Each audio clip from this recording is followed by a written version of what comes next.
Right. So again good evening எல்லாருக்குமே. Nuclear ஃபிசிக்ஸில் இருக்கோம் நம்ம. இப்போ என்ன பிரச்சனைனா, நியூக்ளியர் ஃபிசிக்ஸ் உங்களுக்கு சொல்லி கொடுத்தேன்ல, அதே பேஜ்லேயே இந்த 11th பசங்களுக்கு ரியாப்டிக்ஸ் சொல்லி கொடுத்துட்டேன். அந்த பசங்க என்னங்க சார் நியூக்ளியர் ஃபிசிக்ஸ் எங்களுக்கு தெரியவே தெரியாது. இப்போ பார்த்தாலே உங்களுக்கு தெரியும் இதெல்லாம் ரியாப்டிக்ஸ். ஆங்கிள் ஆஃப் டிவியேஷன் உங்களுக்கு கற்றுக் கொடுத்தேன்ல, ஒரு சிங்கிள் மிரராக இருந்தால் 180 - 2i, டபுள் மிரராக இருந்தால் 180 - 2 தீட்டா. அந்த பேஜ்லேயே கண்டினியூவாக நான் எழுதிட்டேன்னு வச்சுக்கோங்களேன். இப்போ நான் வேறு பேஜ் எடுத்துக்கிறேன். அந்த பேஜில் அப் டு பைண்டிங் எனர்ஜி வரைக்கும் நான் பேசியிருந்தேன். இப்போ நம்ம நியூக்ளியர் ஃபோர்ஸ் பற்றி பேச போகிறோம். Nuclear physics. Right. Nuclear physics. Okay. Okay, இதில் நியூக்ளியர் ஃபோர்ஸ் பற்றி பேச போகிறோம். நியூக்ளியர் ஃபோர்ஸில் ஒரு ஒரு கான்செப்ட் கொஷின் ஒன்று வெயிட் பண்ணுது. உங்களுக்கு தெரியுமா, ஒரு nucleus contains proton and neutron. ஒரு ஹீலியம் 2He4. இந்த ஹீலியத்தில் 2 புரோட்டான் இருக்கு பாருங்களேன். 2 புரோட்டான், 4 - 2, 2 நியூட்ரான் இருக்கு. அப்போ ஒரு ஹீலியம் நியூக்ளியஸ்ல 2 புரோட்டானும் 2 நியூட்ரானும் பக்கத்துல உட்கார்ந்துருக்கு. உங்க எல்லாருக்கும் தெரியும். நியூட்ரான் பக்கத்துல உட்கார்ந்துருக்குன்னா ஒரு பிரச்சனையுமே இல்லை. ஏன் சொல்லுங்க? ஏன்னா அன்சார்ஜ், ரெண்டுமே அன்சார்ஜ்டு. ஆனா 2 புரோட்டான் பக்கத்துல உட்காந்துருக்கே, ரெண்டுமே பாசிட்டிவ் சார்ஜ். அப்ப ரிப்பல்சிவ் ஃபோர்ஸ் ரொம்ப ஹெவியா இருக்குமே சார். அப்ப நியூக்ளியஸ் உடஞ்சிராதா? நியூக்ளியஸ் உடஞ்சிருச்சுன்னா அது அன்ஸ்டேபிள் தானே. இப்ப இது உன்னோட நண்பன், 2 பேரும் சண்டை போட்டுக்கிட்டு பிரிஞ்சு போறீங்க. மூணாவதா உங்களோட இன்னொரு ஃப்ரெண்டு, ஏன்டா சண்டை போட்டு போறீங்க, நம்ம 3 பேரும் ஒத்துமையா இருப்போம்னு சொல்லிட்டு உங்க 2 பேரையும் பிரிஞ்சு போகாத அளவுக்கு ஒரு ஃபோர்ஸ் கொடுத்து 2 பேரையும் அணைச்சு பிடிக்கிறான் பார்த்தீங்களா, அவன் தான் நியூக்ளியர் ஃபோர்ஸ். புரோட்டானுக்கும் எலக்ட்ரோஸ்டாட்டிக் ஃபோர்ஸ் இருக்கும். அந்த எலக்ட்ரோஸ்டாட்டிக் ஃபோர்ஸை ஓவர் கம் பண்ற அளவுக்கு அங்க என்ன இருக்கும்னா நியூக்ளியர் ஃபோர்ஸ் இருக்கும். அப்ப நியூக்ளியர் ஃபோர்ஸ்ன்றது ஒரு அட்ராக்டிவ் ஃபோர்ஸ், ஒரு பைண்டிங் ஃபோர்ஸ். அது 2 புரோட்டானை விலகி போக விடாது. அதுதான் நியூக்ளியர் ஃபோர்ஸோட வேலை. நியூக்ளியர் ஃபோர்ஸ் யாருக்கும் நடுவில் இருக்கும்? புரோட்டானுக்கும் இருக்கும், புரோட்டானுக்கும் நியூட்ரானுக்கும், நியூட்ரானுக்கும் புரோட்டானுக்கும், நியூட்ரானுக்கும். சரி, என்ன சொல்றீங்க? நியூக்ளியர் ஃபோர்ஸஸ் பாயிண்ட்ஸ் எல்லாம் அழகாக காதில் வாங்க. எண்ட் ஆஃப் த செஷன் உனக்கு ஒரு அழகான திருப்தி ஒன்று கிடைக்கும். சூப்பராக நம்ம நியூக்ளியர் ஃபிசிக்ஸ் கற்றுக்கிட்டோம் அப்படின்ட்டு. Nuclear forces independent of charge.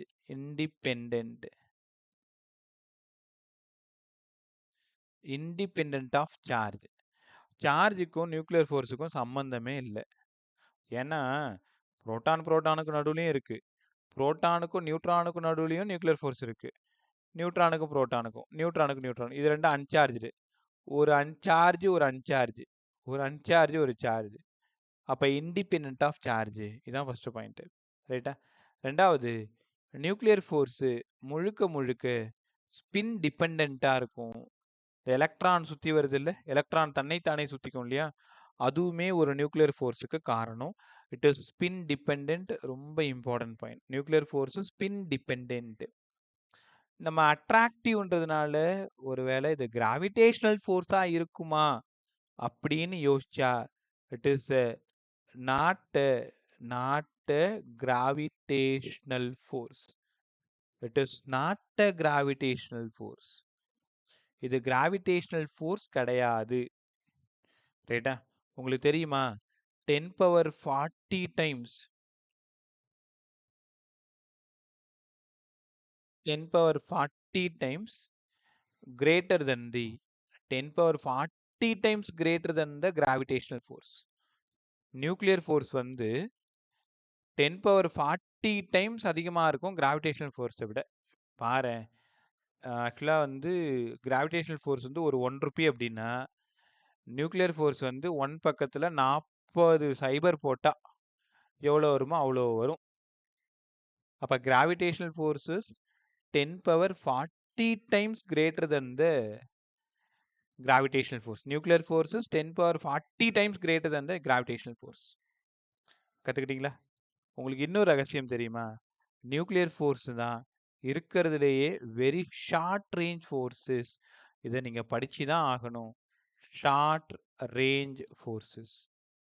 ஏன்னா நியூக்ளியஸ்குள்ளார மட்டும்தான் நியூக்ளியர் ஃபோர்ஸ் இருக்கும். அதாவது 10 பவர் மைனஸ் 15 மீட்டருக்கு உள்ள மட்டும்தான். ஒரு ஃபெர்மிக்குள்ள மட்டும்தான் நியூக்ளியர் ஃபோர்ஸ் இருக்கும். பட் நேச்சுரலாக 4 ஃபோர்ஸ் இருக்கு. Gravitational, long range force, electromagnetic, electric force, magnetic force, இது எல்லாமே long range. Nuclear force, nuclear force அப்படின்னாலே அது ஷார்ட் ரேஞ்சு தான். அதோட ஆர்டர் 10 பவர் மைனஸ் 15 மீட்டருக்குள்ள மட்டும்தான் இருக்கும். இன்னொரு விஷயம் தெரியுமா? It is a non central forces. Non central forces. Non central ஃபோர்ஸஸ்னா என்னங்க சார்? உனக்கு தெரியும் தானே? இப்போ இங்கே நியூக்ளியஸ், இங்கே electron. Electron is revolve around the nucleus. அப்போ electrostatic forces central forces. Circular பாத்தில் சுற்றி வருது பாருங்களேன். இது எர்த்து, இந்த இடம் 3 revolve around earth in circular path. It is a central forces. Gravitational force, electric force, magnetic force, electrostatic force, இவங்க எல்லாமே சென்ட்ரல் ஃபோர்ஸஸ். நியூக்ளியர் ஃபோர்ஸ் மட்டும்தான், நல்லா படிங்க, ரொம்ப இம்பார்ட்டன்ட் இந்த point. Nuclear forces non central forces. கற்றுக்கிட்டீங்களா? Nuclear forces non central forces. Right. அடுத்தது யுகாவான்னு ஒரு scientist. யுகாவான்ற ஒரு சயின்டிஸ்ட் அவர் என்ன பண்ணுறாரு அப்படின்னா, நியூக்ளியர் ஃபோர்ஸுக்கு என்ன காரணம்னு தேடுறார். புரோட்டானுக்கும் புரோட்டானுக்கும் புரோட்டானுக்கும் நியூட்ரானுக்கும் நியூட்ரானுக்கும் நியூட்ரானுக்கும் இதுலேயுமே மீசான் மீசான் கொஞ்சம் அப்படியே கதையை கவனமாக கவனி. அப்படியே ஒரு சின்ன பிள்ளைக்கு பாட்டி வடை சுட்ட கதை சொன்னால் எப்படி இருக்கும்? அப்படி இருக்கும். புரோட்டான்குள்ளார ஒரு மீசான் இருக்கும், இன்னொரு புரோட்டான்குள்ளார ஒரு மீசான் இருக்கும். இந்த புரோட்டான், இந்தாடா என் மீசானை நீ வச்சுக்கோ, உன் மீசானை நான் வச்சுக்கிறேன்னு சொல்லிட்டு பை த எக்ஸ்சேஞ்ச் ஆஃப் மீசான்ஸ், அதுதான் நியூக்ளியர் ஃபோர்ஸுக்கு காரணம். யுகாவா explained that nuclear force is due to the transfer of mesons by the exchange of mesons. மீசானை எனக்கும் உனக்கும் பரிமாறிக்கிறது தான் காரணம். அதே மாதிரி புரோட்டானும் நியூட்ரானும் மீசானை எக்ஸ்சேஞ்ச் பண்ணிக்கும், நியூட்ரானும் மீசானை எக்ஸ்சேஞ்ச் பண்ணிக்கும். இதுதான் நியூக்ளியர் ஃபோர்ஸுக்கான காரணம். உங்களுக்கு தெரியுமா 3 மீசான் இருக்கு. Pi plus meson, pi minus meson, pi neutral meson. மொத்தம் 3 meson, pi plus, pi minus, pi neutral. இப்போ சொல்ல போற கொஸ்டின் ஆல்ரெடி நீட்ல கேட்ட கொஸ்டின். புரோட்டான் பை பிளஸ் மீசானை ரிலீஸ் பண்ணிடுச்சுன்னா நியூட்ரானா மாறிடும். எல்லாரும் இந்த ஈக்குவேஷன் டைப் படிங்க. புரோட்டான் எப்படி சார் நியூட்ரானா மாறும்? புரோட்டான் தம் பாக்கெட்ல இருக்கக்கூடிய பை பிளஸ் மீசானை தூக்கி போட்டுடுச்சுன்னா நியூட்ரானா மாறிடும். நியூட்ரான் எப்படி சார் புரோட்டானா மாறும்? நிறைய யோசிச்சிருப்பீங்க. பை மைனஸ் மீசானை ரிலீஸ் பண்றதுனால அது புரோட்டானா மாறிடும். அப்ப புரோட்டான் எப்பங்க சார் புரோட்டானாவே இருக்கும்? Pi neutral. இங்க பாருங்க, இதுக்கு பேரு pi neutral, pi plus, pi minus. கத்துக்கிட்டீங்களா? நியூட்ரான் எப்போ சார் நியூட்ரானாவே இருக்கும்? நியூட்ரானாவே இருக்கும் நியூட்ரல் மீசானை எக்ஸ்சேஞ்ச் பண்ணும் பொழுது. கரெக்டா? இந்த ஈக்குவேஷன் ஆல்ரெடி ஒழுங்கா படிங்க. இப்போ how to convert proton into neutron? Proton pi plus மீசானை ரிலீஸ் பண்ணும் பொழுது நியூட்ரானா மாறுது. நியூட்ரான் பை மைனஸ் மீசானை ரிலீஸ் பண்ணும் பொழுது புரோட்டானா மாறுது. புரோட்டான் எப்போ புரோட்டானாவே இருக்கும்? Pi neutral. நியூட்ரான் எப்போ நியூட்ரானாவே இருக்கும்? Pi neutral. கற்றுக்கிட்டீங்களா? நியூக்ளியர் ஃபோர்ஸோட ப்ராப்பர்ட்டியில் கண்டிப்பாக ஒரு 1 மார்க் கொஸ்டின் இருக்கும், ஒரு கொஸ்டின் கேட்பாங்க. அதில் ப்ராப்பர்ட்டி எல்லாத்தையும் ஒழுங்காக படிச்சுக்கோ. எனக்கு தெரிஞ்ச வரைக்கும் விச் ஆஃப் த ஃபாலோயிங் ராங்னு கேட்பாங்க. நியூக்ளியர் ஃபோர்ஸஸ் சென்ட்ரல் ஃபோர்ஸஸ் தப்பு தானே? Nuclear forces long range force தப்பு தானே? நியூக்ளியர் ஃபோர்ஸஸ் கிராவிடேஷனல் ஃபோர்ஸு தப்பு தானே? நியூக்ளியர் ஃபோர்ஸஸ் சார்ஜ் டிபெண்டன்ட்டு தப்பு தானே? நியூக்ளியர் ஃபோர்ஸஸ் ஸ்பின் இண்டிபெண்டன்ட்டு தப்பு தானே? அப்போ இல்லை which of the following wrong கேட்பாங்க. ப்ராப்பர்ட்டியை ரொம்ப நல்லா படிக்கிறது ரொம்ப ரொம்ப நல்லது. ரைட்டாப்பா? நல்லா கற்றுக்கிட்டீங்களா? அதே மாதிரி டவுட் வந்துச்சுன்னா டக்குன்னு என்னை நிறுத்தி கேட்டுரு. நியூக்ளியரோட ரியாக்ஷன்ஸ் இன்னும் 45 மினிட்ஸில் இந்த லெசனை உங்களுக்கு முடிச்சு கொடுக்குறேன். இன்னைக்கு நைட் உட்காந்து இது எல்லாத்தையும் முடிச்சுட்டு உன்னைய காப்பாற்ற போகிற லெசன் எது அப்படின்னா மாடர்ன் ஃபிசிக்ஸ். எனக்கு தெரிஞ்சு நியூக்ளியர் ஃபிசிக்ஸோட சேர்ந்து நான் 2021 ஆரம்பித்தேன்னா ஒரு அதுக்கு முன்னாடி 3 இயர்ஸ் இருக்கும். பட் ரொம்ப நல்லா ஆரம்பிச்சது. 9லேருந்து 11 கொஷின் கான்ஸ்டண்ட்டாக கேட்குறாங்க இந்த 4 lesson. Nuclear physics, atomic physics, dual nature, semiconductor. நீ யோசிச்சு பாரு, நீ எதிர்பார்க்குற ஸ்கோரில் 50% ஆஃப் ஸ்கோர் பக்கத்தில் இந்த 4 லெசன்லேயே இருக்குது. அதனால தான் இந்த 4 லெசனுக்கு எல்லா வருஷமும் அவ்வளோ இம்பார்ட்டன்ட் கொடுக்கறது. இந்த வருஷமும் நீங்கள் 44 மார்க் அப்படியே பிடிச்சிட்டு வரணும். தெரியுதா?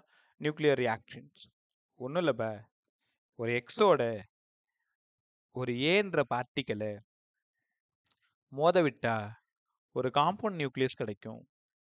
அந்த காம்பவுண்ட் நியூக்ளியஸ் உடஞ்சி ஒரு டாட்டர் நியூக்ளியஸும் இல்லை ஒரு ப்ராடக்ட் நியூக்ளியஸும் ஒரு ப்ராடக்ட் பார்ட்டிக்கலும் சம் எனர்ஜியும் கிடைக்கும். இதுதான் nuclear reaction. X parent nucleus, A incident particle, C வந்து காம்பவுண்ட் நியூக்ளியஸ். ஒய் யார் அப்படின்னா எனக்கு கிடைக்கக்கூடிய product nucleus, B daughter nucleus, Q some energy. கற்றுக்கிட்டீங்களா? சரி, இதெல்லாம் ஓகே. இப்போ இந்த எக்ஸையும் ஏவையும் சொன்னீங்கன்னா ரியாக்டன்ட்னு உங்களுக்கு தெரியும். ஒய்யும் பியும் யாருன்னு சொன்னால் ப்ராடக்ட்னு கூட உங்களுக்கு தெரியும். C compound nucleus, Q energy. Right தானே? இதெல்லாம் பேசுனீங்க. எக்ஸாம்பிள் சொல்லுங்க. ஒரு நைட்ரஜன் ஒரு ஹீலியத்தோட மோத விடுறேன். இப்போ நைட்ரஜன்றது என்னன்னா பேரண்ட் நியூக்ளியஸ், ஹீலியம் ஒரு பம்பார்டிங் பார்ட்டிக்கல். காம்பவுண்ட் நியூக்ளியஸ்னா அது அப்படியே ஆட் பண்ண வேண்டியதான். 7 2 9 14 4 18. இது யாருன்னு எனக்கு தெரியாது. இது ஒரு காம்பவுண்ட் நியூக்ளியஸ். காம்பவுண்ட் நியூக்ளியஸ் உங்களுக்கு தெரியுமா, எப்பவுமே அன்ஸ்டேபிளாக தான் இருக்கும். அது ரொம்ப நேரம் உயிரோட இருக்காது, உடஞ்சிரும். உடஞ்சதுன்னா என்ன ஆகும்? ஒரு ஆக்சிஜன் 17ஆகவும் ஒரு 1H1ஆகவும் சம் எனர்ஜியாகவும் எமிட் ஆகும். 8O17 ஒரு 1H1 சம் சார்ஜ். தெரியுதா? இதான் எக்ஸ், இதான் ஏ, இது சி, இது ஒய், இது பி, இது கியூ. இல்லை, parent nucleus, bombarding particle, compound nucleus, daughter nucleus, daughter அந்த ப்ராடக்ட் பார்ட்டிக்கல், சம் எனர்ஜி. ரைட்டா? Okay bye. இது சும்மா ஒரு எக்ஸாம்பிள் மட்டும். ஒரு ரியாக்ஷன் எப்படி இருக்குன்றதுக்காக. வரப்போகிற 5 நிமிஷம் உங்களோடது. மிஸ் பண்ணிட்டா நீ ஒரு கொஷினை மிஸ் பண்ண போகிறேன்னு அர்த்தம். கியூ வேல்யூ கண்டுபிடிக்கிறது. கியூ வேல்யூனா எனர்ஜி வேல்யூ. இங்கே பாருங்க, இந்த கியூவை மட்டும் இங்கே வச்சுக்கிட்டா இந்த டேர்ம் எல்லாம் இந்த பக்கம் அப்படியே வந்துருமா? இது யாரு? ரியாக்டன்ட். இது யாரு? ப்ராடக்ட். அப்போ உங்களுக்கு தெரியுமா, கியூ வேல்யூ வேணும்னா பொறுமையாக கவனி. மாஸ் ஆஃப் ரியாக்டன்ட் என்ன பண்றேன்னு ஒழுங்கா பாரு. Minus mass of products. இது வந்து டெல்எம்னு உங்களுக்கு நல்லா தெரியும். ஏன்னா 2 மாஸுக்கு டிஃப்ரெண்ட் எடுத்தாலே அது டெல்எம் தான். அதை ஒரு சி ஸ்கொயரால் மல்டிப்ளை பண்ணிங்கன்னா உனக்கு எனர்ஜி ஆகிடும் டெல்எம் சி ஸ்கொயர். அப்போ mass of product reactant minus mass of product into C square போட்டால் உங்களுக்கு என்ன கிடச்சிரும்? கியூ வேல்யூ கிடச்சிருமா? கியூ வேல்யூனா ஒன்றும் இல்லை, பை எனர்ஜி வேல்யூ. இது என்ன யூனிட்ல இருக்கு? ஜூல்ல இருக்கு. இது எலக்ட்ரான் வோல்ட்டா மாற்றணும்னா என்னடா பண்ணணும்? ஸோ ரொம்ப ஈஸி சார். இந்த டெல்எம் சி ஸ்கொயரு எலக்ட்ரான் வோல்ட்டா நீங்கள் மாற்றணும்னா 1.6 × 10⁻⁻⁹ டிவைட் பண்ணணும். ரைட்டா? ஓகே. இதே ஏஎம்யூல சொல்லுங்க. Del m AMU. இப்போதைக்கு இது மாஸ்ல தான் இருக்கு. உங்களுக்கு புரியுதா? AMU del m A mass of reactant minus mass of product. இது ஆக்சுவலா மாஸ் ஏஎம்யூல இருக்கு. ஒரு ஏஎம்யூ வேணும்னா நேத்து தான் கற்றுக் கொடுத்தேன். 931.5 மில்லியன் எலக்ட்ரான் வோல்ட். அப்போ டெல்எம் இன்ட்டு 931.5 மில்லியன் எலக்ட்ரான் வோல்ட் போட்டிங்கன்னா ஆக்சுவலாக எனர்ஜியாக கிடச்சிரும். மொத்தம் 3 யூனிட் பே. ஒன்று ஜூலு, இன்னொன்று எலக்ட்ரான் வோல்ட்டு, இன்னொன்று ஏஎம்யூ. இப்போ இந்த ஏஎம்யூன்றது மாஸ்ல தான் இருக்கு, எனர்ஜியில் இல்லை. மாஸ்ல தான் இருக்கு, எனர்ஜியில் இல்லை. இப்போ இந்த மாஸை எனர்ஜியாக நம்ம மாற்றணும்னா அந்த ஏஎம்யூக்கு பதிலாக 931.5 மில்லியன் எலக்ட்ரான் வோல்ட் போட்டுடணும். இப்போ நேற்று கூட ஒரு பைண்டிங் எனர்ஜி கொஸ்டின் சொல்லி கொடுத்தேன்ல. நீங்கள் என்ன பண்ணுறீங்க? டெல்எம் கண்டுபிடிக்கிறீங்க, அது கூட 931.5 போட்டிங்கன்னா உனக்கு என்ன பண்ணுறோம்? பைண்டிங் எனர்ஜி கிடச்சது தானே. எப்பவுமே டெல்எம் கிடச்சிதுன்னா அது ஏஎம்யூ, அதாவது எனர்ஜியாக கன்வெர்ட் பண்ணணும்னா 931.5 மில்லியன் எலக்ட்ரான் வோல்ட்டால் என்ன பண்ணணும்? நம்ம மல்டிப்ளை பண்ணணும். இந்த சம்ஸ் எல்லாத்தையும் கொஞ்சம் ஒழுங்காக பார்த்துக்கிறது ரொம்ப ரொம்ப நல்லது. ரைட்டா? நான் சொல்கிறது உங்களுக்கு புரியுதா? இந்த ப்ராப்ளம்லாம் ரொம்ப ரொம்ப இம்பார்ட்டன்ட். இந்த டெல்எம் எனர்ஜியாக கன்வெர்ட் பண்ணுறது. அந்த டெல்எம் வேணும்னா பயப்படாத, mass of reactant minus mass of product. Right? கற்றுக்கிட்டீங்களா? சரி. இப்போ அடுத்தது அங்கிருந்து நியூக்ளியர் எனர்ஜிக்கு போகிறோம். நான் திரும்பவும் சொல்கிறேன், இந்த Q வேல்யூ ரொம்ப இம்பார்ட்டன்ட். நம்ம பேப்பரில் இருக்கிற எல்லா சம்மும் ஒரு டைம் ட்ரை பண்ணி பாரு. தெரியலனா என்கிட்ட ஹானஸ்ட்டாக கேட்டு கற்றுக்கோ. முழிச்சிட்டு இருக்காத, வந்து செம்ம தப்பு பண்ணாத. ரியாக்டன்ட்டோட மாஸை ஆட் பண்ணுங்க, ப்ராடக்டோட மாஸை ஆட் பண்ணுங்க, ரெண்டுத்தையும் மைனஸ் பண்ணுங்க. இப்போ வரைக்கும் அது டெல்எம் தான். ஜூலில் கேட்டாங்கன்னா C² மல்டிப்ளை பண்ணுங்க. எலக்ட்ரான் வோல்ட்டில் கேட்டாங்கன்னா இன்ட்டு 931.5 இல்லைனா பை 1.6. 2 ஆப்ஷனு. இப்படியும் ஆன்சர் வரும், இதுலேயும் ஆன்சர் வரும். பை 1.6 போட்டாலும் எலக்ட்ரான் வோல்ட்டில் மாறிடும், இல்லைன்னா 931.5 பண்ணாலும் எலக்ட்ரான் வோல்ட்டில் மாறிடும். கற்றுக்கிட்டீங்களா? ரைட். ஒரு 30 செகண்ட் எனக்கு ஒரு டைம் வேணும். அப்படியே பார்த்துட்டே இரு ஒரே நிமிஷம்.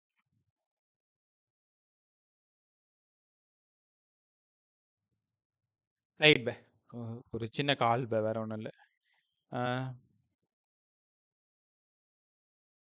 ஸ்டார்ட் பண்ணலாமா? ஓகே. ராஜஸ்ரீ, சென்னை ராஜஸ்ரீ, குட் ஈவினிங்மா. வேற இருக்கீங்க? கரோலின், குட் ஈவினிங்மா. Good evening sir. Right. So del m right good evening. Del m C² multiply பண்ணால் உங்களுக்கு ஜூலாக கன்வெர்ட் ஆகும். இல்லை 931.5 மில்லியன் எலக்ட்ரான் போட்டாலும் அது எலக்ட்ரான் வோல்ட்டாக கன்வெர்ட் ஆகிடும். ரைட்டா? ஸோ அடுத்தது நம்ம ஆசையாக கற்றுக்க போகிறது நியூக்ளியர் ஃபிஷன், நியூக்ளியர் எனர்ஜி பற்றி பேச போகிறோம்.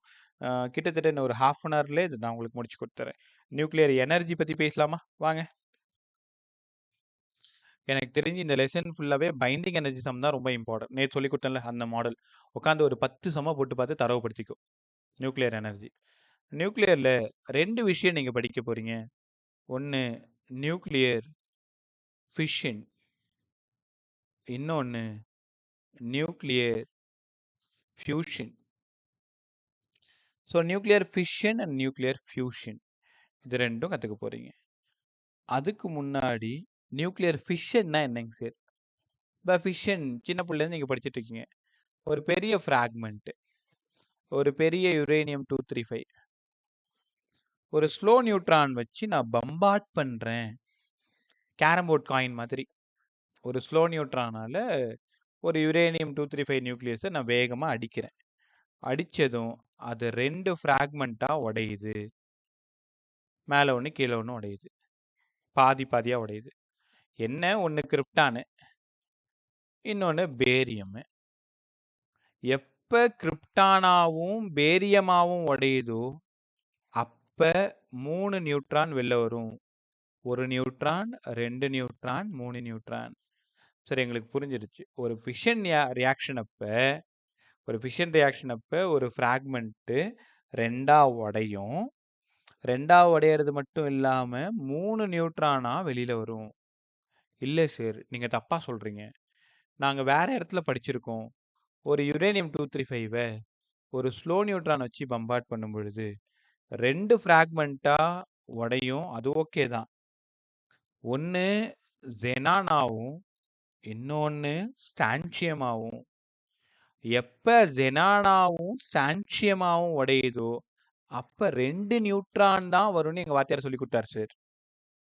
நீங்க சொல்றது கரெக்ட் தான். 3 நியூட்ரானும் வரும். 2 நியூட்ரானும் வரும். 3 நியூட்ரான் எப்ப வரும்? கிரிப்டானாவும், பேரியமாவும் உடையும் பொழுது. 2 நியூட்ரான் எப்ப வரும்? ஜெனானாவும், ஸ்டான்சியமாவும் வெளியில வரும். இப்ப நல்லா கத்துக்கிட்டீங்களா? இப்ப இதுல ரொம்ப ரொம்ப முக்கியமான விஷயம். லாஸ்ட் நீட் 2024 நீங்க பார்த்திருப்பீங்களான்னு எனக்கு தெரியல. அந்த நீட்ல ஒரு ஈக்குவேஷன் ஒண்ணு கேட்டிருப்பாங்க. இப்ப நான் 2 ஈக்குவேஷன் எழுதுறேன். கவனமா கத்துக்கோ. ஒழுங்கா படிக்கணும். ஒரு 4, 5 டைம் எழுதி பாரு. இல்ல யாருக்காவது கத்துக் குடு. யுரேனியம் 235 கீழ 92. ஒரு ஸ்லோ நியூட்ரான் வச்சு பம்பார்ட் பண்ணப்படும் பொழுது காம்பவுண்ட் நியூக்ளியஸா மாறுது. 92 + 0 மேல 236. இது ஆக்சுவலி யாருன்னு தெரியாது. Compound nucleus. காம்பவுண்ட் நியூக்ளியஸ் எப்பவுமே அன்ஸ்டேபிள். உடனே உடைஞ்சிரும். பேரியமாவும் கிரிப்டானாவும் உடையுது. பேரியம் கீழ கண்டிப்பா 56. கிரிப்டான் கண்டிப்பா 36. இது 2த்தையும் ஆட் பண்ணீங்கன்னா 92 வருதான்னு செக் பண்ணிக்கங்க. 56, 36.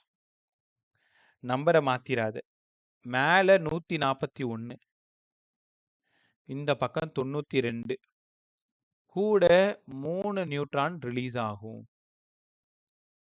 யுரேனியம் 235 நியூக்ளியஸை ஸ்லோ நியூட்ரான் வச்சு பம்பார்ட் பண்ணும் பொழுது ஒரு பேரியமாவும் கிரிப்டானாவும் உடைஞ்சா கண்டிப்பா 3 நியூட்ரான் வெளில வரும்.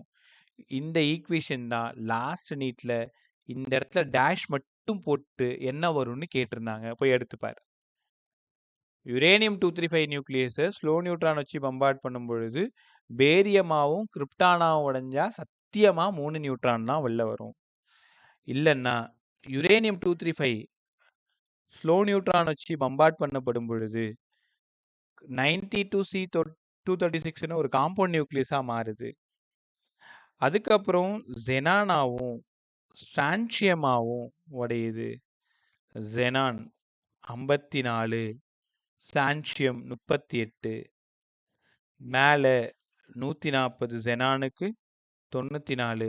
கண்டிப்பா 2 நியூட்ரான் தான் வெளில வரும். உங்களோட முக்கியமான வேலை செஷன் முடிஞ்சதும் இந்த ஈக்குவேஷனை ஒரு 10 டைமாவது எழுதி பார்த்துரு. நம்பரை முக்கியமா பார்த்துக்கோ. பேரியம் கிரிப்டானா இருந்தா 3 நியூட்ரான், ஜெனான் அண்ட் ஸ்டான்சியமா இருந்ததுன்னா 2 நியூட்ரான். சூப்பரா? ஒழுங்கா இந்த ஈக்குவேஷன் ஒரு டைம் பாருங்க. நான் உனக்கு 30 செகண்ட் டைம் தரேன். அப்படியே பொறுமையா பாரு.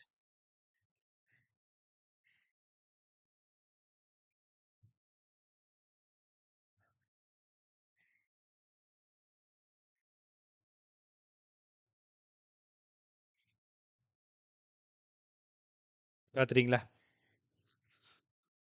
அவ்வளோ இம்பார்ட்டன்ட். கொஞ்சம் கேர்ஃபுல்லாக பார்த்துக்கோங்க. இப்போ உன்கிட்ட ஒரு கேட்குறேன். ஒரு நியூக்ளியர் ஃபிஷன் அப்போ எத்தனை நியூட்ரான் வெளில வரும்? நீ ஆப்ஷனில் 3 மட்டும்தான் இருக்கு. ரைட்டு. ஆப்ஷனில் 2 மட்டும்தான் இருக்கு. ரைட்டு. ஒருவேளை ஆவரேஜ் நியூட்ரான்ஸ்னு உங்ககிட்ட கேட்குறேன். ஆவரேஜா ஒரு ஃபிஷன் ரியாக்ஷன் அப்போ எவ்வளோ வரும்னு கேட்டால் 2.5 நியூட்ரான்னு நீங்கள் சொல்லணும். ஒரு 3, ஒரு 2, 5/2 2.5 நியூட்ரான். ஒன்று ஆப்ஷனில் 3 தான் இருக்கும், இல்லைனா 2 தான் இருக்கும். ஆவரேஜ்னு கேட்டாங்கன்னா 2.5 இருக்கும். ரைட்டா? ஓகே. இப்போ ஒரு யுரேனியம் 2ஆ பிரேக் ஆகும் பொழுது எவ்வளோ எனர்ஜி ரிலீஸ் ஆகுது? Energy released per fission. ஒழுங்கா படி. Energy released per fission. ஒரு ஃபிஷன் ஒரு சாக் பீஸ் அப்படி 2ஆ உடைச்சா எவ்வளோ எனர்ஜி வரும்? நான் சொல்றது சாக் பீஸ்ன்றது இங்கே யுரேனியம். ஒரு யுரேனியத்தை 2 ஃப்ராக்மெண்ட்டா உடைக்கும் பொழுது அங்கிருந்து 200 மில்லியன் எலக்ட்ரான் வோல்ட் எனர்ஜி வெளில வரும். ஒழுங்கா படிங்க. Energy released per fission 200 million electron volt. உன்னை ஏமாத்துறதுக்கு இதை ஜூலில் கேட்பாங்க. நீங்கள் புத்திசாலியாக என்ன பண்ணணும்? 200 10⁻6 1.6 10⁻⁻19 ஜூலு. இது சால்வ் பண்ணணும். ரைட்டா? ஆன்சர் 3 பாயிண்ட்ல வரும். 3.2 பக்கமா வரும். பவரை சால்வ் பண்ணிக்கோங்க. இல்லைனா உனக்கு நான் போட்டே காட்டுறேன். 2 × 1.6 × 10⁻8 10⁻−19. நான் என்ன பண்ணியிருக்கேன்னு தெரியும். 6 இது ஒரு 2. 2 × 1.6 3.2 × 10⁻19 8 -11 ஜூல். பட் 200 மில்லியன் எலக்ட்ரான் வோல்ட்டும் 3.2 × 10⁻−11 ஜூலும் ஒன்று தான். இது ஜூலு, அது எலக்ட்ரான் வோல்ட், அவ்வளோதான். ரைட்டா? எது வேணாலும் ஆப்ஷன் இருக்கும். Energy released per fission.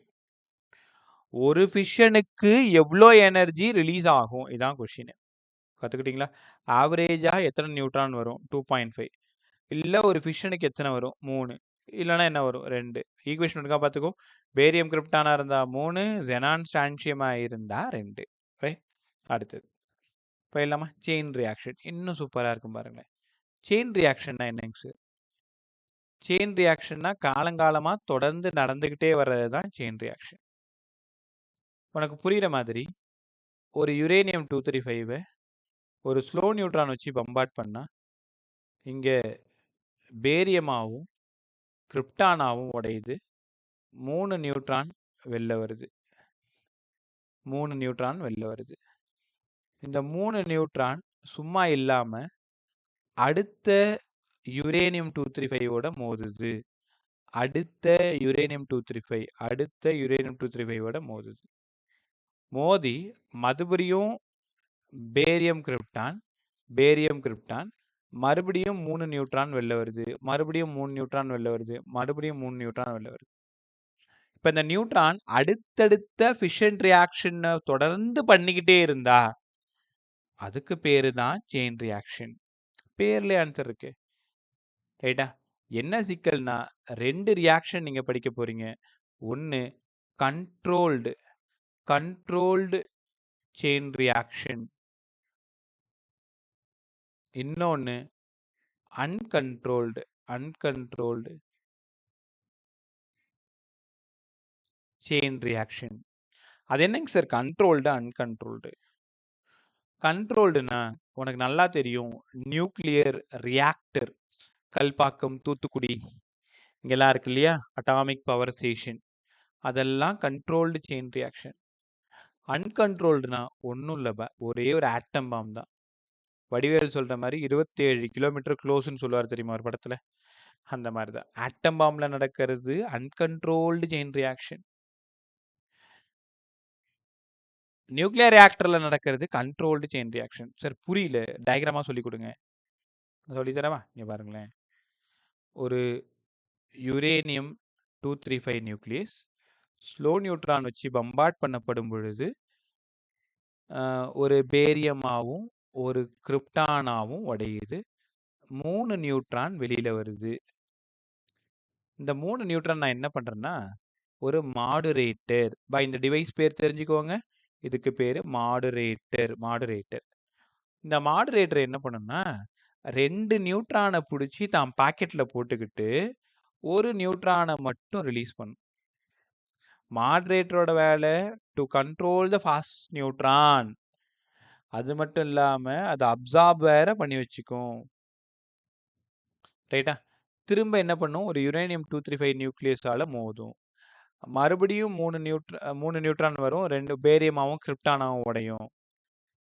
அந்த 3 நியூட்ரான்ல 2 நியூட்ரானை அந்த மாடுரேட்டர் மறுபடியும் பிடிச்சி வச்சுக்கிட்டு ஒரு நியூட்ரான் மட்டும் அனுப்பும். உனக்கு நேரம் புரிஞ்சிருக்கும். அடுத்தடுத்த ரியாக்ஷனுக்கு ஒரு நியூட்ரான் அதை மட்டும் கொடுத்துட்டு இருந்தா இதுக்கு பேரு கண்ட்ரோல்டு செயின் ரியாக்ஷன். இது நடக்கிறது தான் இதுல நடக்குது, நியூக்ளியர் ரியாக்டர்ல. கண்ட்ரோல்டு செயின் ரியாக்ஷன்னாலே அது நியூக்ளியர் ரியாக்டர் தான்.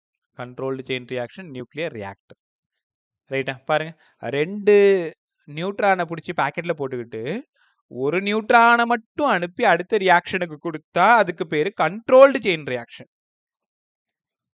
சார் அன்கண்ட்ரோல்டுனா என்னங்க சார்? யுரேனியம் 235 நியூக்ளியஸ் 3 நியூட்ரான், மறுபடியும் ஒரு யுரேனியம் மறுபடியும் 3 நியூட்ரான், மறுபடியும் 3 நியூட்ரான், மறுபடியும் 3 நியூட்ரான், அடுத்தடுத்த யுரேனியம், மறுபடியும் 3 3 3 3 3 3 3 அப்புறம் ஒரு 3 அப்புறம் ஒரு 3 அப்புறம் ஒரு 3.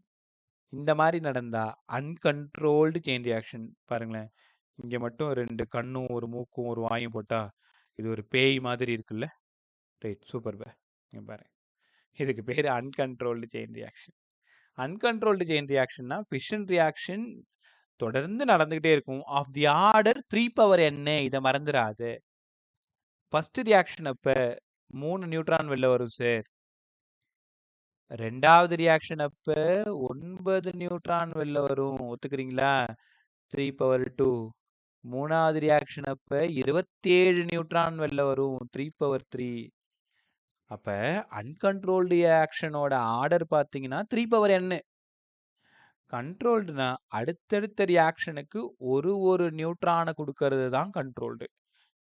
அன்கண்ட்ரோல்டு அப்படின்னா 3/nல கண்டினியூஸா அது மட்டும் நடந்துகிட்டே இருந்தா அதுக்கு பேர் அன்கண்ட்ரோல்டு செயின் ரியாக்ஷனு. சார், அதை கண்டுபிடிக்கிறது ஏதாவது டேர்ம் இருக்கா? பை வரப்போற 5 நிமிஷம் உங்களோடது. இதெல்லாம் சும்மா கதை. ஆனா பட் ப்ராப்ளம்னு வரும்போது சில முக்கியமான விஷயங்களை நீங்க தெரிஞ்சுக்கணும். இவனுக்கு பேர் வந்து கே. கேன்னா யாருங்க சார்?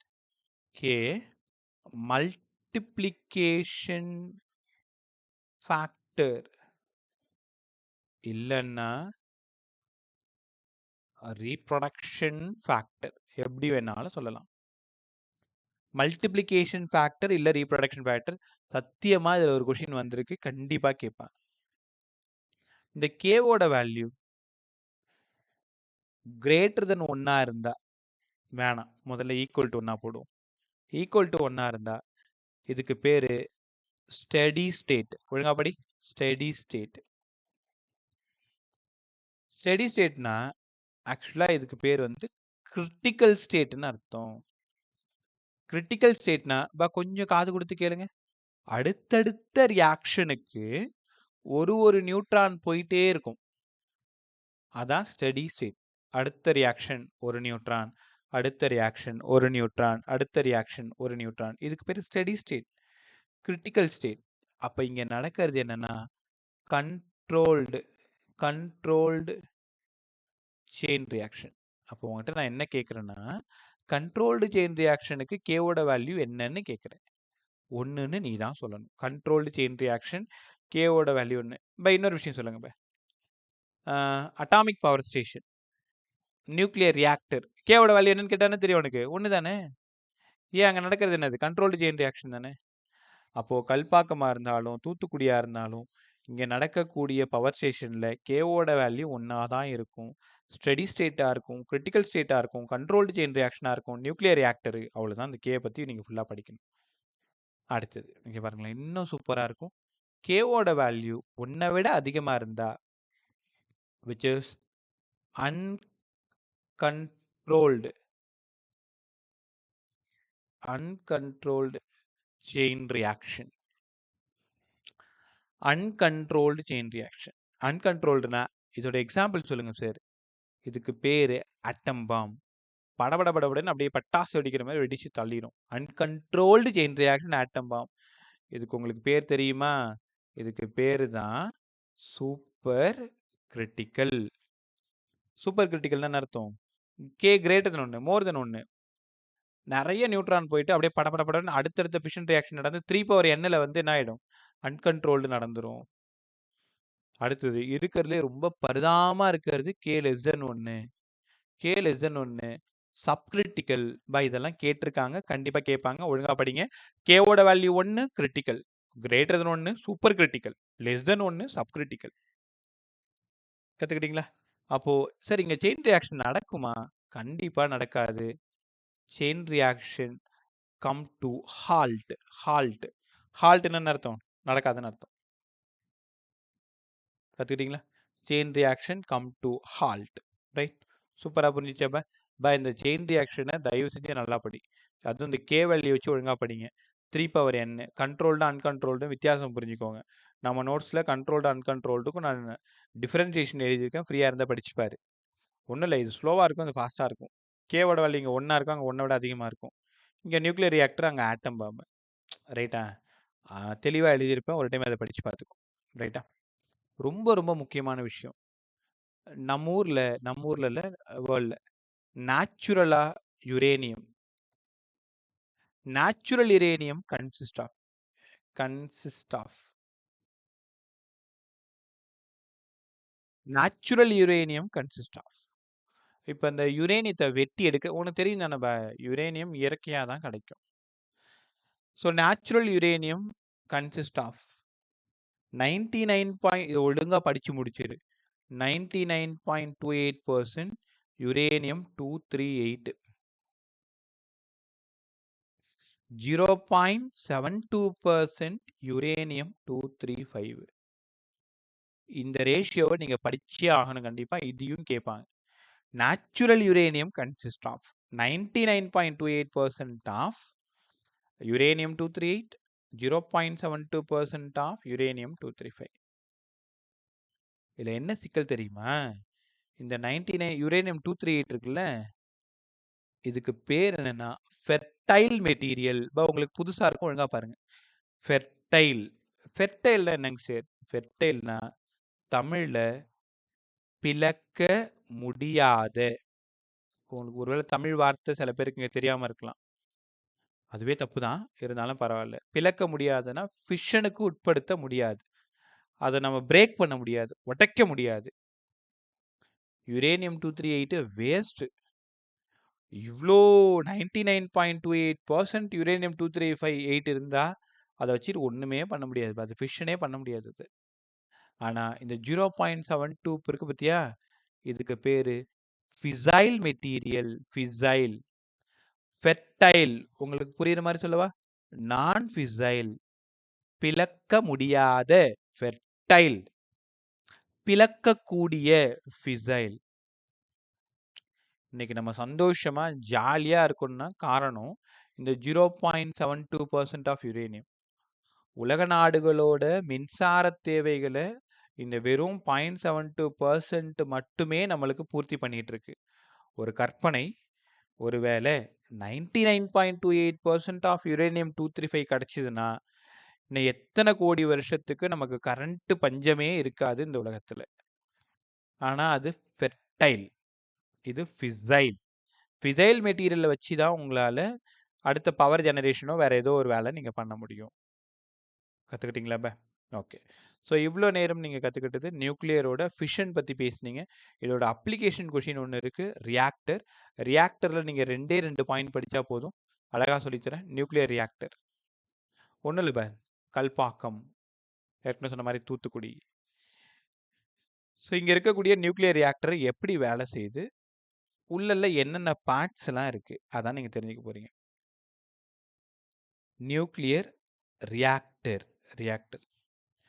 இங்கே nuclear fission reaction takes place self-sustained and controlled manner. பயப்படாத, பொறுமையா படி.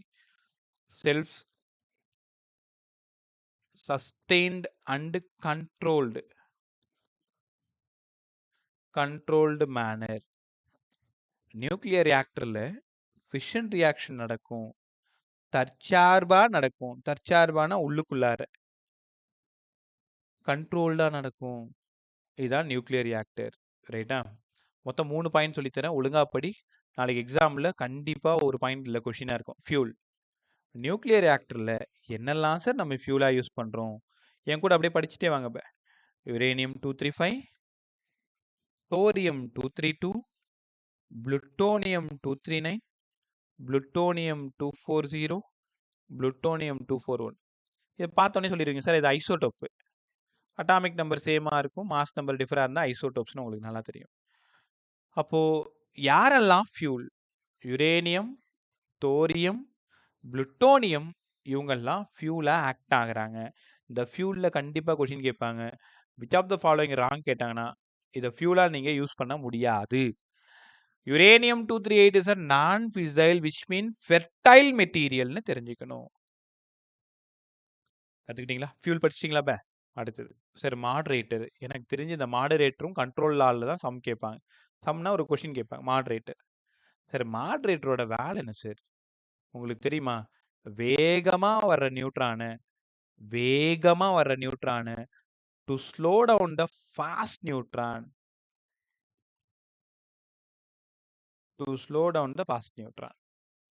வேகமா வர்ற நியூட்ரானை தம்பி நீ ஸ்லோவா பாப்பா, வேகமா போனா ஆக்சிடென்ட் ஆயிரும்னு சொல்லி அனுப்புறது தான் மாடரேட்டரோட வேலை.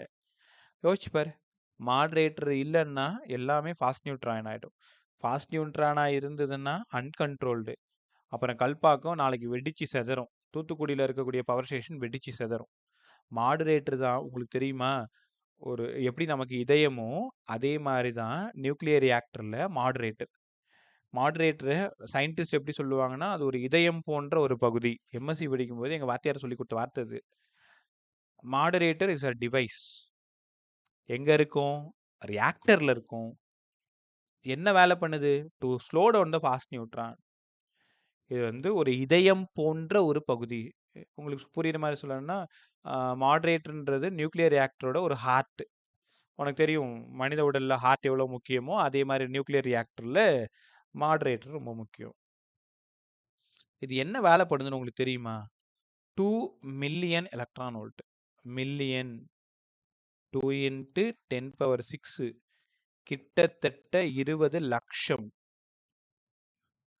20 லட்சம் எலக்ட்ரான் வோல்ட் எனர்ஜியை நம்பவே மாட்டேன், வெறும் ஒரு எலக்ட்ரான் வோல்ட்டா மாற்றி கொடுக்கறது தான் மாடரேட்டரோட வேலை. பாரு, 2 மில்லியன் எங்கே இருக்குது? 1 ரூபாய் எங்கே இருக்குது? 20 லட்சம் ரூபாயை வாங்கிக்கிட்டு 1 ரூபாய் இந்த வச்சுக்கன்னு கொடுக்குது. மாடரேட்டரோட வேலை to slow down the fast neutron. எவ்வளோ ஸ்லோ பண்ணுது? 2 மில்லியன் எலக்ட்ரான் வோல்ட் எனர்ஜியை ஜஸ்ட் வெறும் ஒரு எலக்ட்ரான் வோல்ட்டாக கன்வெர்ட் பண்ணி கொடுக்குது. ரைட்டா? அது மட்டும் இல்லை, உங்கள்கிட்ட என்ன கொஸ்டின் கேட்பாங்கன்னா, யாரெல்லாம் மாடரேட்டராக இந்தியாவில் யூஸ் ஆகுது? தெரியாதவங்க தெரிஞ்சுக்கோங்க. Graphite. Graphite is the best moderator by இந்தியாவில். அதே மாதிரி ஹெவி வாட்டர் பை. இது எங்கே இருந்தோ நான் கதை சொல்கிறேன்னு நினச்சிக்காது. இது அத்தனையும் என்சிஆர்டியில் லைன் பை லைனாக இருக்கு. உட்காந்து படித்து எழுதி பார்த்து 7 வருஷத்துக்கு முன்னாடி சொல்கிறேன். அதை திரும்ப இப்போ உங்ககிட்ட கன்வே பண்ணிட்டு இருக்கேன், வேற ஒன்றும் இல்லை. நீங்கள் எங்கே சார் போய் பார்த்துட்டு வந்தீங்கன்னு கேட்காது. நானும் நீயும் ஒன்று தான். ஒரு புக்கை நான் முன்னாடி படிச்சுட்டேன், நீ படிக்கலை. நான் படித்ததை உனக்கு சொல்கிறேன். இதனால இதெல்லாம் நான் சொல்கிறேன்றதுக்காக எனக்கு இதை பற்றி ஃபுல்லாக தெரியும் நீ தப்பாக நினச்சிக்காது. ஏற்கனவே சொன்ன மாதிரி நீயும் நானும் ஒன்று தான். நீ படிக்கலை, நான் படிச்சுட்டேன், எனக்கு தெரியுது. இப்போதைக்கு உனக்கு தெரியல, இதை சொல்லி கொடுத்ததுக்கு அப்புறம் உனக்கு தெரிஞ்சிடும். ரைட்டா? யாருமே அறிவாளி, யாருமே முட்டாள் அப்படிலாம் கிடையாது. படித்தா நாளைக்கு மார்க் வரப்போகுது, படிக்கலைன்னா நாளைக்கு மார்க் வராது. 2 தான் வித்தியாசம். சார் அவன் சூப்பராக படிக்கிறான் சார், எனக்கு அது வரல. அப்படி இல்லை. நீ எவ்வளோ ப்ராக்டிஸ் பண்ண அதான் உன் ஸ்கோரு, நீ எவ்வளோ ப்ராக்டிஸ் பண்ணலை அதான் உன் ஸ்கோரு. ரைட்டா? ஸோ அந்த மாதிரி ஒர்க் பண்ணிங்கன்னா ஈஸியாக. அடுத்தவங்களை பார்த்து கம்பேரிசனு, ஒரு டெஸ்ட்டில் ஒருத்தன் முன்னாடி போவான், ஒரு டெஸ்ட்டில் ஒருத்தன் பின்னாடி போவான், அதுக்காக அவன் புத்திசாலி முட்டாள் அப்படிலாம் கிடையாது. நேற்று நீ எவ்வளோ வேலை செஞ்சு, இன்றைக்கி அதுக்கான அவுட்புட் உனக்கு கிடைக்கும். கம்மியாக வேலை செஞ்சால் கம்மியாக கிடைக்கும், அதிகமாக வேலை செஞ்சால் அதிகமாக கிடைக்கும். உலகத்தில் யாரும் புத்திசாலி கிடையாது, யாரும் முட்டாளும் கிடையாது. நம்ம எவ்வளோ உழைச்சோம், நாளைக்கு எவ்வளோ ரிசல்ட் வருது, அவ்வளோதான். இதை புரிஞ்சுக்கிட்டிங்கனாலே காம்படிட்டிவ் எக்ஸாம்ன்றது ஒரு பெரிய விஷயமாகவே உனக்கு இருக்காது. அது ஒரு ரொம்ப சாதாரண விஷயம். எல்லா வருஷம் மாதிரியும் இந்த வருஷம் ஒரு வருஷம் ஒரு முக்கியமான வேலைக்காக ப்ராக்டிஸ் பண்ணிட்டு இருக்கீங்க, அவ்வளோதான். ரைட்டா? டைம் 6:38. ரைட் பா.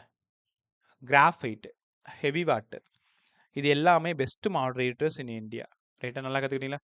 மாடரேட்டர் தயவு செஞ்சு நல்லா படி. மாடரேட்டர் வேலை தெரியணும், என்ன வேலை பண்ணுது, யாரெல்லாம் மாடரேட்டர்னு உங்களுக்கு நல்லா தெரியணும். அடுத்தது இன்னொரு முக்கியமான ஆள் யாருன்னா கண்ட்ரோல் ராட்.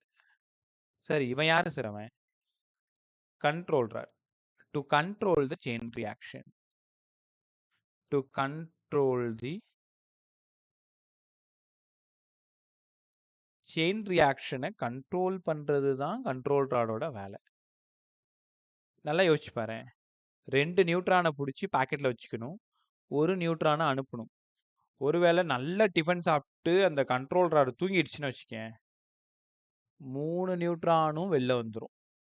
3 நியூட்ரான் வெளில வந்தால் 9, 27, 81, 3n போயிட்டு enormous amount of energy within a fraction of செகண்ட்ல ரிலீஸ் ஆச்சுன்னா என்ன ஆகும்? 75 வருஷத்துக்கு இன்னும் புல் பூண்டு முளைக்கல. உனக்கு எங்கன்னு தெரியும்? ஹிரோஷிமா நாகசாகி நீங்க படிச்சிருப்பீங்க. இன்னமும் 75 வருஷம் ஆகியும் அந்த தாக்கம் இருந்துட்டு இருக்குன்னா, அப்ப அது எவ்ளோ ஒரு மோசமான விஷயம் இல்ல? இதுல அவ்ளோ நல்லது இருக்கு.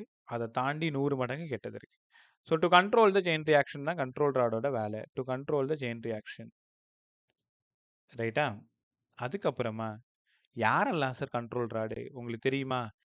கேட்மியம். படிங்க, என் கூடவே படிங்க. Cadmium is the pest control rod. அதே மாதிரி இந்தியாவுல மட்டும் பயன்படுத்துறது B4C, boron tetrachloride and ceramic materials. And ceramic materials இது எல்லாமே பெஸ்ட் கண்ட்ரோல் ராட் எங்கன்னா உலகத்துல. அது முக்கியமா இந்த B4C வந்து இந்தியால ஃபுல்லா.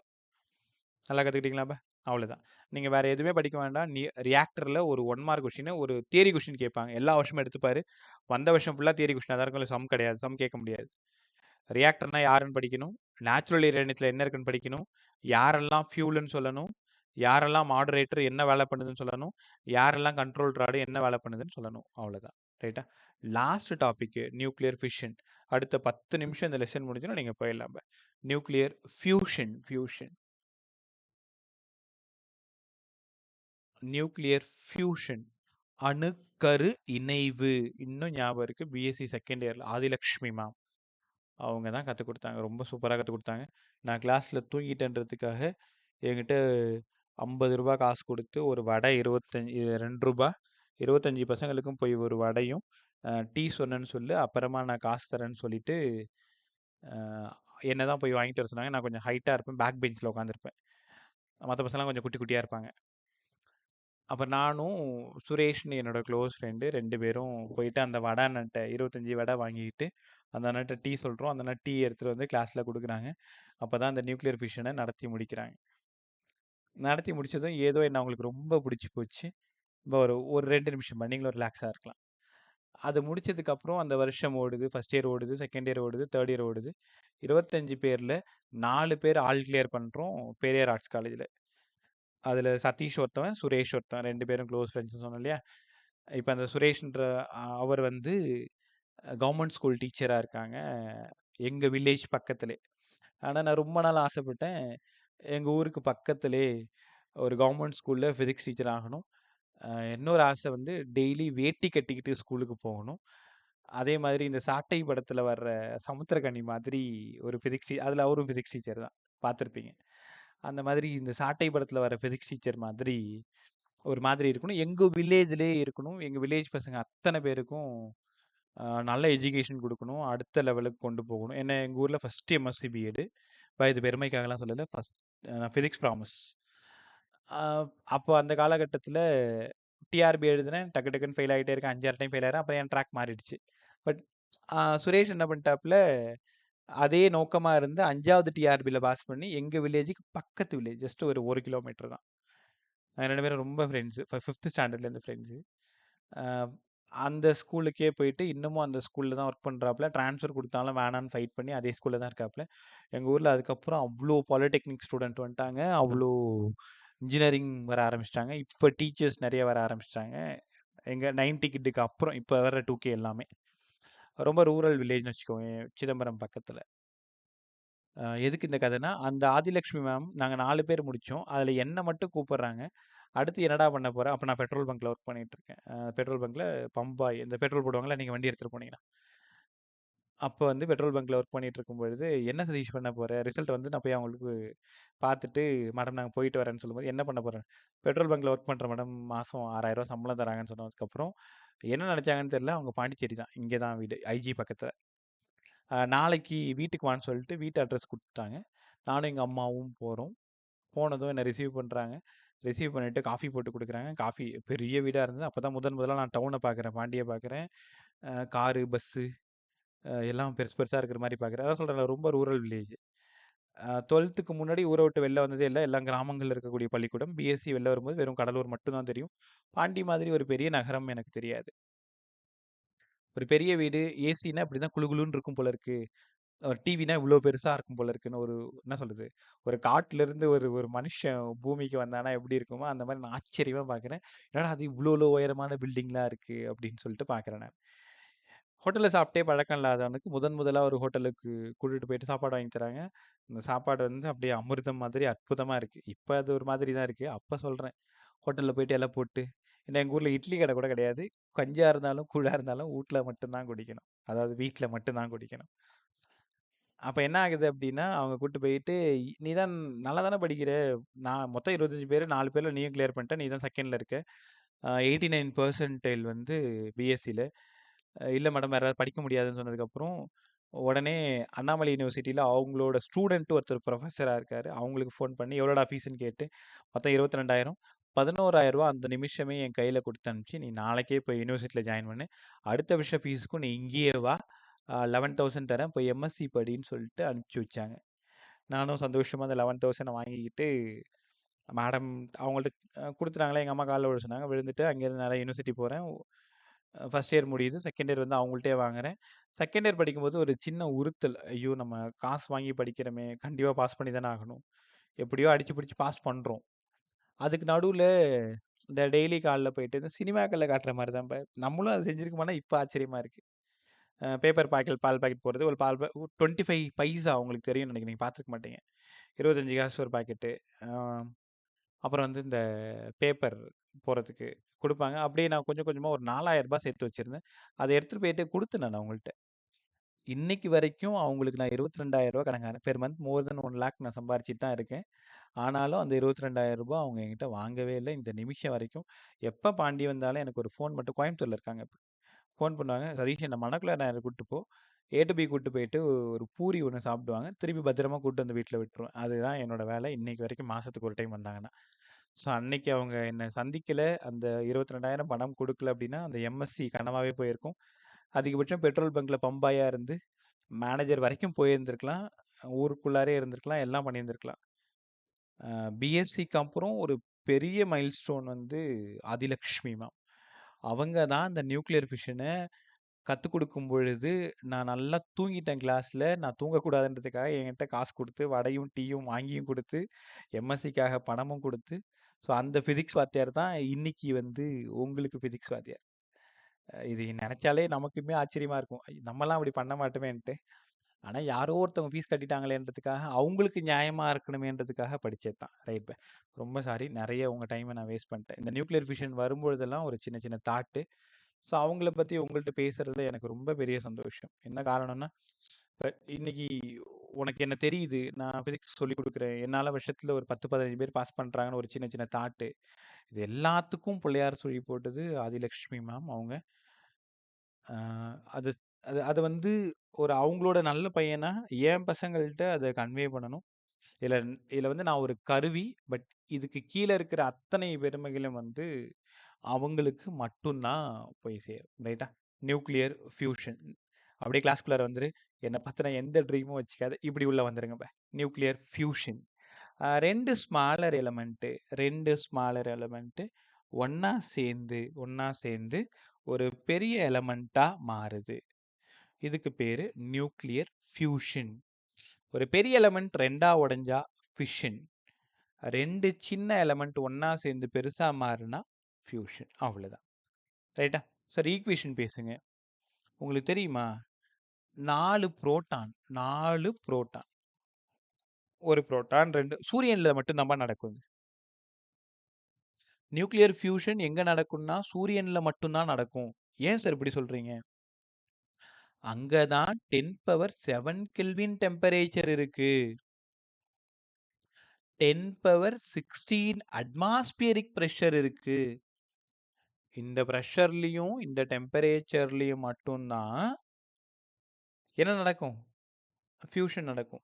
4 ஃபியூஷன் ஒண்ணா சேர்ந்து 4 புரோட்டான் ஒண்ணா சேர்ந்து ஒரு ஹீலியம். உங்களுக்கு தெரியும் தானே சன்ல இருக்கிறது ஃபுல்லா ஹீலியம் கேஸ். 2 பாசிட்ரான் இந்த மாதிரி போட்டா positron. 2 neutrino plus some energy. அந்த energy 26.7 million electron volt. 26.7 million electron volt. உங்களுக்கு தெரியுமா? Energy released per fission. ஃபிஷனுக்கு எவ்வளோப்பா சொன்னேன்? 200 million electron volt. Per fusion 26.7 million electron volt. இங்க நீங்க நுணுக்கமா ஒரு விஷயத்த கவனிக்கணும்.